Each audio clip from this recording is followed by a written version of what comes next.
Brother Jerry is the founder of a ministry called Love for the Least. Now, if you've never heard of Love for the Least, Jerry's actually okay with that. We don't want to be big. We don't want to be known. We just want to be available to God. My prayer every day is, God, just send us wherever you want us to go and show us what to do, and we'll do it. Jesus never promised his followers an easy path. In fact, he told his disciples that the world would hate them. He sent them out as sheep among wolves. Jesus' words came true in the life of the apostles, and they're still coming true today in the lives of his followers around the world. Join host Todd Nettleton as we hear their inspiring stories and learn how we can help. Right now on the Voice of the Martyrs Radio Network.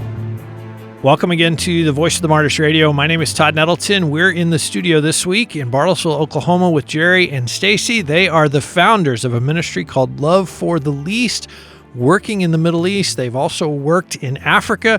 They have work in India. So all around the world, we're going to talk with them about what God is doing, especially in the Middle East and with disciple-making movements. Jerry and Stacy, welcome to Voice of the Martyrs Radio. Great to be here. Hi there. Thanks for having us. Let's go back to the very beginning. How did God call you from America, because you sound like Americans, to go halfway around the world and reach out in the name of Jesus to people who've never heard? It was probably 2000, about 2000, and we were just nice, normal American Christians.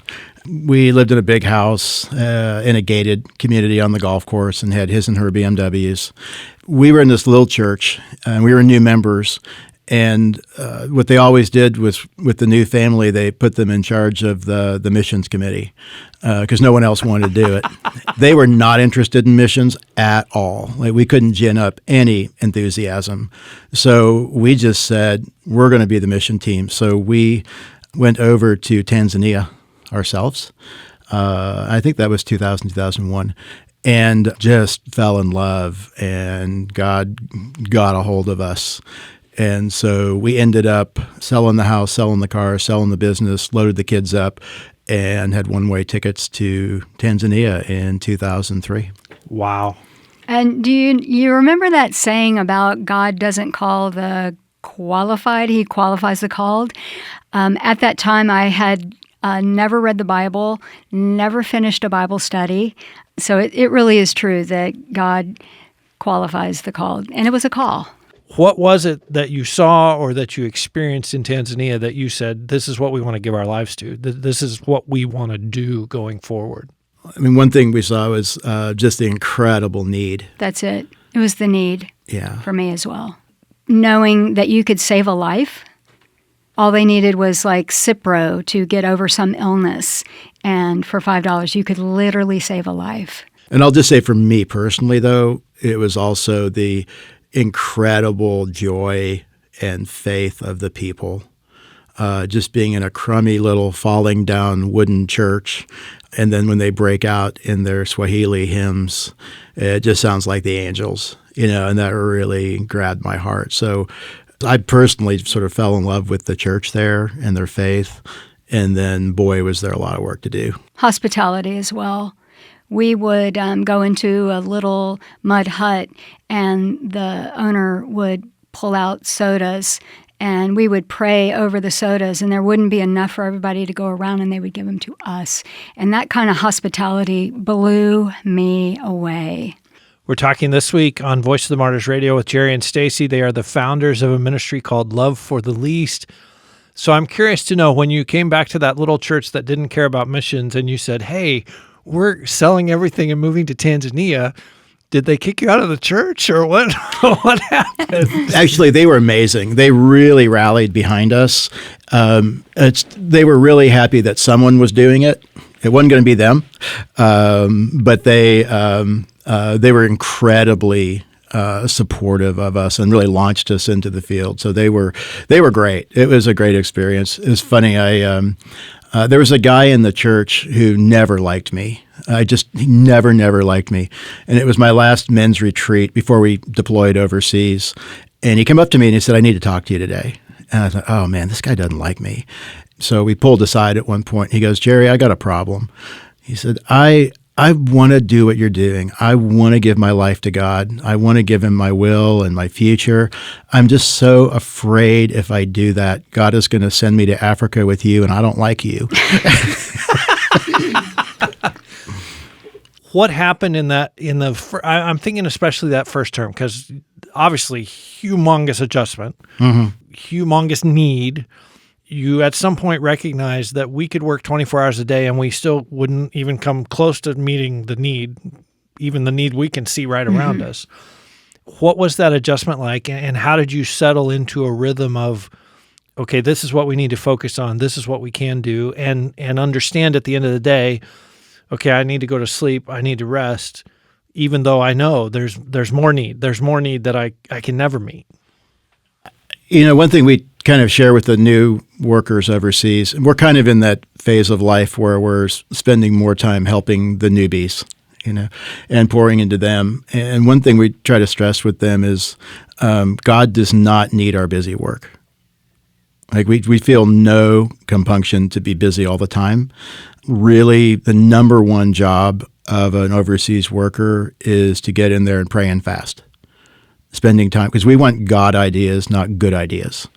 And it's just absolutely overwhelming. So, we've just learned, is to listen to God and then let him show us what to do. But we don't have to be busy out there asking him to bless what we're doing. And dude, Todd, you're so speaking our language.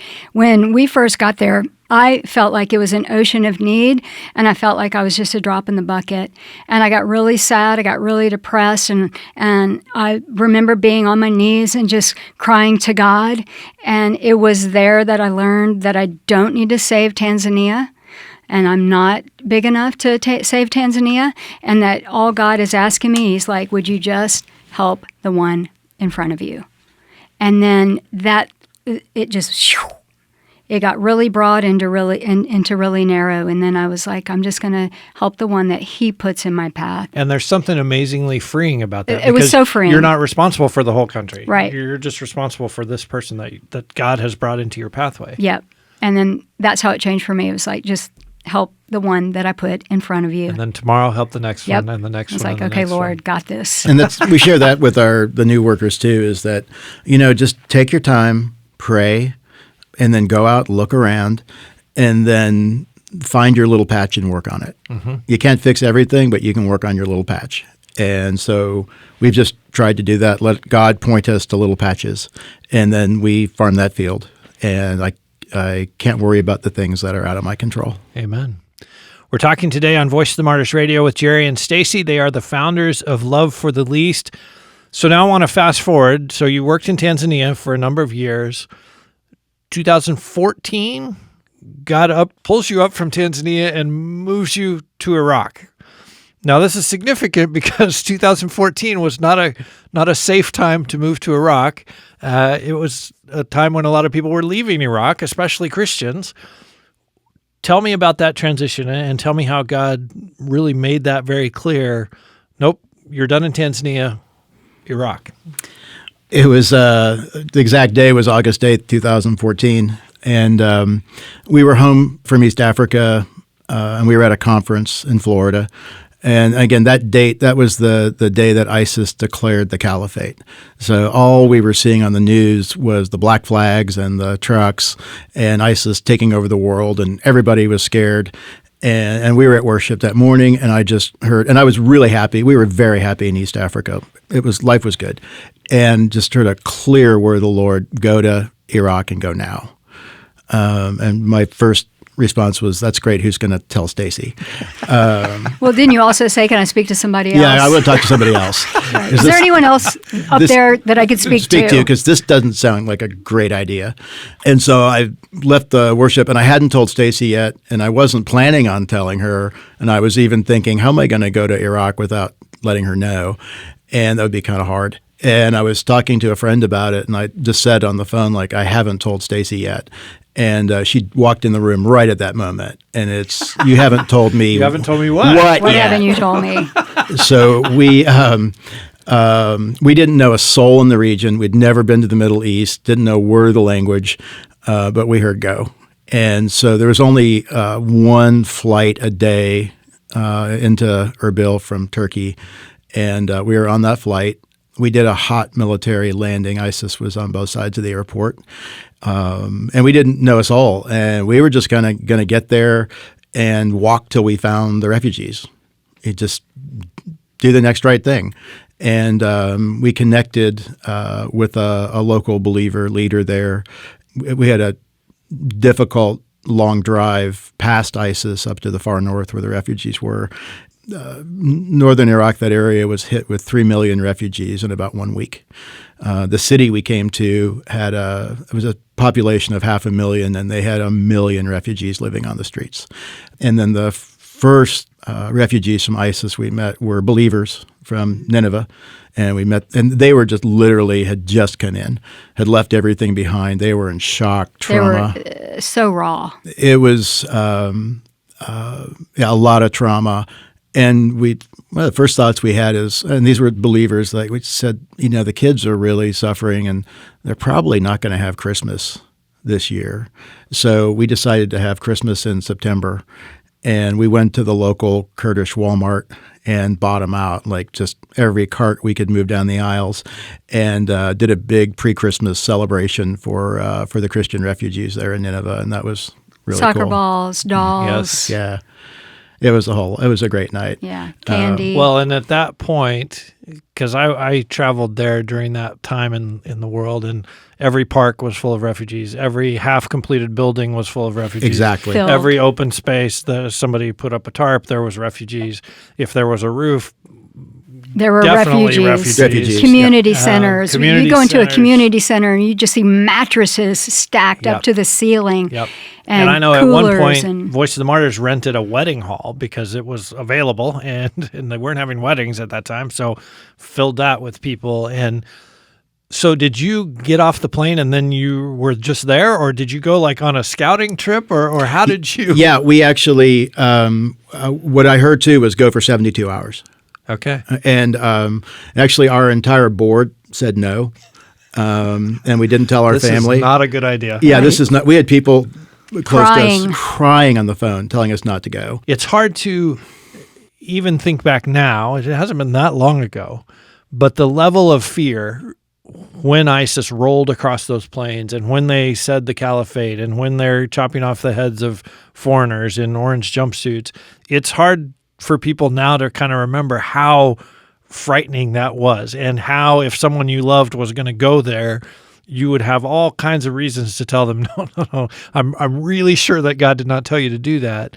Yeah. How did you answer some of those arguments and some of that pushback from people you loved and people who loved you? Oh, we just heard God said go, and we go. It was a clear word from the Lord, and thank God the Good Shepherd still speaks. And so it was that clear word from the Lord, and it was also confirmed. I told Jerry in the hotel room, okay, this is a crazy idea. I trust you, and I trust your walk with Jesus and that you heard, but it needs to be confirmed. And it was confirmed. We had a girl at that same conference come up to me. I'd met her the previous year at the same conference. She came up to me and she said, "You're going to be going to darker places, more dangerous places, but I see that God has his hand on you, and here's what I want to tell you. Do not fear." Wow. And I went straight back to Jerry and I said, we're going. We're going.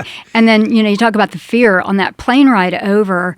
It was so quiet, you could hear a pin drop. And I was hyperventilating. Yeah. We were flying over ISIS territory, getting ready to land the plane, and I was scared. I mean, we all I'm wanted those physically brown reacting. paper bags to breathe in, But here's the deal. It's like as soon as the wheels of the plane landed, bam, all fear was gone. Wow. All fear left, like when we landed. And I just told Jerry, Jesus is already here. He's just waiting for us. And our entire board, everybody was just having a fit, like a hard no. Except for Frank. Frank, our friend, calls up and he says, "How much you need?" And I told him, and he said, "Money's going to be in your account in 5 minutes for the plane tickets. Off you go." Wow. So we took that, and then we were More confirmation. Yeah, and more then we were in the confirmation. middle of visiting churches, and so that church that Sunday took up a collection. 4 of us went, and we each had $10,000 USD in money belts on us. Which is the max you can bring over. Yeah. So This is without praying or fasting. It just came down. Everything fell into from place. heaven. Yeah. That's how it started. We're talking this week on Voice of the Martyrs Radio with Jerry and Stacy. They are the founders of Love for the Least, active in northern Iraq, active in the Middle East. So that was the caliphate. That was ISIS. Obviously, we say now ISIS has been defeated, but there's a lot of damage that ISIS did. And I know one of the things that Love for the Least is doing is helping ISIS victims, especially women. Talk, maybe Stacy, you're the best one to talk about this. Talk about what that looks like, what that is, and how Jesus is using that, because I can't imagine the amount of wounds and hurt and heartache that was left behind. I'll tell you one story. We were doing a medical in a Yazidi camp. We were in the village of, were we in Konke? Konke. Yeah. And it was chaos, and it was loud and thunderous, and people everywhere, and you know, in line, and and all of a sudden it got really quiet. And next thing I know is that one of the leaders from the village is bringing up this woman, and she's dragging one of her legs. She's very young. Well, she had been sold to ISIS, and then she'd been sold back and forth many times, and she stroked out. And all the members, the males in her family had been killed. Yeah. She witnessed that. So she had a stroke, and after she had the stroke, she was no longer useful for them, and they threw her out, and she walked all the way, dragging the one leg. And so then all of a sudden she's in front of me. You know, a woman who's been sold many times, saw her family shot. And I'm like, what do I have to give her? So the only thing I have is Jesus. So I put my arms around her, and I hugged her, and I loved her, and I just prayed over her, and just gave her the love of Christ, because that was all I had. And at the same time, my husband is like shaking with anger. He's shaking with anger and rage, and he has to go outside. You can share what went on with God when you went outside. But, you hear about this on the news, and you see it on TV, but here she is in front of you, and she has a name, and her name is Merdia. Like, it's real. And I got really angry, and I got mad at God. And I just stomped off, and I just looked up, and I said, "Where are you? How could you let this happen?" Yeah, where are you? And then I said, "What are you paying any attention? And what do you plan to do about this?" And I heard an answer just clear back, and I just heard, "I sent you, dummy." And I think God talks to us in ways that we can understand, so he calls me dummy sometimes. But that was like so poignant. Yeah, I called you. I sent you here. You do something about it. So did that dissipate the anger that you felt? Or? Absolutely. Totally. Yeah, it Absolutely. totally disarmed me. Yeah. And we're like so honored to be yoked with Jesus. It's an honor that is indescribable. Everybody has this honor. Everybody is yoked to Jesus. We don't deserve this, and yet he allows us. And God could do it by himself, but he loves to work through his bride and the members. So really and truly, like, it's an honor to be the hands and feet of Jesus. Yeah. And like we're a little bit different. We have absolutely no agenda and no plan. We don't want to be big. We don't want to be known. We just want to be available to God. And my prayer every day is, God, just send us wherever you want us to go and show us what to do, and we'll do it. Like, we're giving you our yes, but we don't hold anything real tight. We just want to ultimately be available to God for whatever he wants to do, wherever and whenever. And that's kind of how we roll. Mm-hmm. And back to trauma, we have now settled down to about 1.2 million refugees, IDPs in the region. They're mostly Yazidi, some Syrians, and from Rojava. And the average stay in a UN camp globally is 18 years. A lot of people don't know that. UN generally doesn't provide any food, no services. Camps are miserable places. And trauma is the number one issue. So to your question, we set up a pretty massive trauma care survivor operation. What does that look like? Well, we have girls who are like 10 years old who were sold back and forth between ISIS members for 5 years. I mean, there's just unbelievable, their stories and brokenness and what happened to them. And so we're focused on care and trauma recovery for them. And really good news, in one camp, we had a caseload of 135 widows from ISIS. And, young widows with children. And we just finished up with 75 of them. They're good. Like they've worked their way through the process. Wow. Do a lot of trauma care with the children. How is it for someone to say, I have trauma, I need to deal with this trauma? Is that a shameful thing, or is that? Yes, and they all have it, and 100%, they have trauma, all of them. If you directly experienced ISIS, they call that the dark side. And so the big camp we work in is known for, we have the most people who saw the dark side, but 80% of them had a direct encounter with ISIS. And do they see that as the dark side of Islam? I mean, do they blame Islam? Oh, yeah, because they're Yazidi. Yazidi and Muslims don't like each other. Okay. So, yeah, they're funny, though. They gravitate really well to Christ followers because they see us as persecuted religious minorities. Also persecuted. So they completely can work with us. They are very scared of and resistant to Muslims around them, but they love Christians. Like it's very easy for us to work there. They completely accept us. So you say that 75 have completed the program. What does that mean? Is that a number of meetings? Is that a workbook? Or one-on-one with and some group counseling. Okay. Yeah, with a psychologist. A lot of suicide saves. Social workers working with them on practical things. So they have heavy-duty counseling, but also our social workers help them with sort of the practicalities of life. And then also just getting them sort of busy and moving forward. So in their culture, there's a real stigma against mental health care. So we've had to break that down. The other thing is the women are expected just to sit in their tents and not leave. And, just practically, it's 125 degrees. There's no electricity. There's no shade. The tents are like pizza ovens. You just sit in there and sweat and do nothing. So we break the women out, and we've done adult literacy for them. 100% are illiterate. So not only are they getting counseling and care, but they're learning to read and write. And then we have little job creation programs for them as well. As one of the worst things about being a refugee is sort of the helplessness and also just the sheer boredom of it. Yeah. It's just boring. For 18 years. Yeah, a whole generation. Sit in your tent today and tomorrow and for the next 15 years. We had a doctor come visit us for 2 weeks and followed around with a cameraman, and they did a documentary on the work that we do in the camp. And the documentary is called Don't Forget Them, and it's on Amazon, and it's won all kinds of awards. Wow. So if you kind of want to see what it looks like, you can watch the documentary. It's free on Amazon Prime. Yeah.